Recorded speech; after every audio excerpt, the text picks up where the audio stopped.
Welcome to கர்த்தடே series. இன்றைக்கி நம்ம கர்த்தடே சீரீஸில் விட்டமின் டி பற்றி தான் பார்க்க போகிறோம். விட்டமின் சீரீஸ் பார்த்துட்டு தான் இருக்கோம். பார்க்காதவங்க இந்த வீடியோ கீழவே நான் வீடியோ லிங்க் பண்ணி வைக்கிறேன், போய் பாருங்கள். ஸோ இன்றைக்கி நம்ம விட்டமின் டியோட டைரக்ட் சன் எக்ஸ்போஷர்லேருந்து கிடைக்குதுன்றது நம்ம எல்லாருக்குமே தெரியும். அது என்ன ஃபார்மில் எப்படி கிடைக்குது, நம்ம பாடிக்கு என்ன விதமாக போகுதுன்னு சொல்லி இந்த வீடியோவில் தெரிஞ்சுக்கலாம். வாங்க வீடியோக்குள்ளே போகலாம்.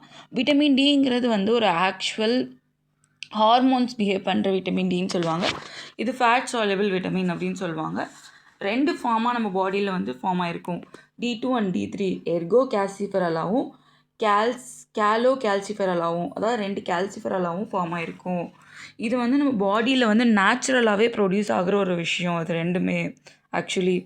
அதுக்கப்புறம் நம்ம சன்லைட்டில் இருக்க யூவி ரேஸ் இருக்கு இல்லையா, அது நம்ம ஸ்கின் மேலே படும்போது 7-டீஹைட்ரோ காஸ்டோரால் கன்வெர்ட் ஆகி விட்டமின் D3 கன்வெர்ட் ஆகும் அப்படின்னு சொல்கிறாங்க. அப்புறம் பார்த்தோம்னா நம்ம லிவர்லேயும் கிட்னிலையும் 25-ஹைட்ராக்சில் விட்டமின் டியாகவும், கிட்னியில் பார்த்தோம்னா ஆக்டிவ் ஃபார்மில் கால்சிஃபெரால் ஆக்டிவ் ஃபார்மில் இருக்குன்னு சொல்கிறாங்க. அடுத்து பார்த்தோம்னா இது நம்ம உடம்புல என்னென்ன வேலை பார்க்குது அப்படின்னு பார்க்கலாம். போன் ஹெல்த்துக்கு vitamin D calcium absorption increase பண்ண ஹெல்ப் பண்ணுது. So calcium plus vitamin D ரெண்டுமே சேர்ந்தாதான் நம்ம போனோட ஸ்ட்ராங்னஸையும் நம்ம போனோட ஹெல்த்தையும் இம்ப்ரூவ் பண்ண ஒரு மெயின் கேரக்டராக இருக்கான் அப்படின்னு சொல்கிறாங்க. இந்த பிரச்சனை ப்ராப்பராக நடக்கலை, பிரச்சனை வருதுன்னா சில டெஃபிஷியன்சிஸ் வரும். சில்ட்ரன்ஸுக்கு பார்த்தோம்னா ரிக்கெட்ஸ் அப்படின்னு சொல்லிட்டு ஒரு டெஃபிஷியன்சி வரும். அடல்ட்ஸுக்கு ஆக்ஸ்டோமலேக்கா அப்படின்னு சொல்லி ஒரு டிசீஸ் வரும்.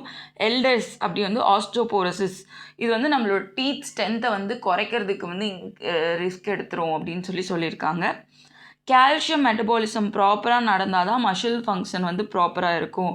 அப்படி இல்லைனா மசில் வீக்னஸ் ஆகிடும், பாடி பெயின் வரும், அதுக்கப்புறம் ஃபெக்டியூஸ் இருக்கும் அப்படின்னு சொல்கிறாங்க. இம்யூனிட்டியில் இதோட ரோல் என்னன்னு பார்த்தோன்னா, இம்யூன் சிஸ்டத்தை ரெகுலேட் பண்ணி இன்ஃப்ளமேஷனை கண்ட்ரோல் பண்ணுது. நம்ம இன்ஃப்ளமேஷனாக ஒரு இடத்துல நமக்கு இன்ஃபெக்ட் ஆகி வீங்கிறதுன்னு சொல்லுவாங்க. ஸோ அதுக்கப்புறம் ரெஸ்பிரேட்டரி இன்ஃபெக்ஷன் ரிஸ்க்கை ரெடியூஸ் பண்ண ஹெல்ப் பண்ணுது இந்த விட்டமின் டி இம்யூனிட்டி ரோலில். ஃபுட்டு எப்படி இருக்குன்னா, ஃபுட் சோர்ஸ் அதிகமாக பார்த்தோம்னா ஃபேட்டி ஃபிஷ், எக் யோக்கு, ஃபாஸ்டிட்டால் milk, fish salmon and mackerel ஃபிஷ்ஷில் இருக்கும். அப்புறம் கோட் லிவர் ஆயிலில் இருக்கும். மெயின் சோர்ஸ் பார்த்தோம்னா சன்லைட்டில் தான். அடல்ட் டெய்லி ரெக்குவயர்மெண்ட் 600லேருந்து 800 IV, ஏஜ் வேரியஸில் மாறும் அப்படின்னு சொல்கிறாங்க. சன் எக்ஸ்போஷரில் ஒரு 15 to 20 minutes இருந்தாவே இந்த விட்டமின் டி உங்களுக்கு ப்ராப்பராக கிடைக்கும். So thank you. இன்னொரு வீடியோவில் பார்க்கலாம்.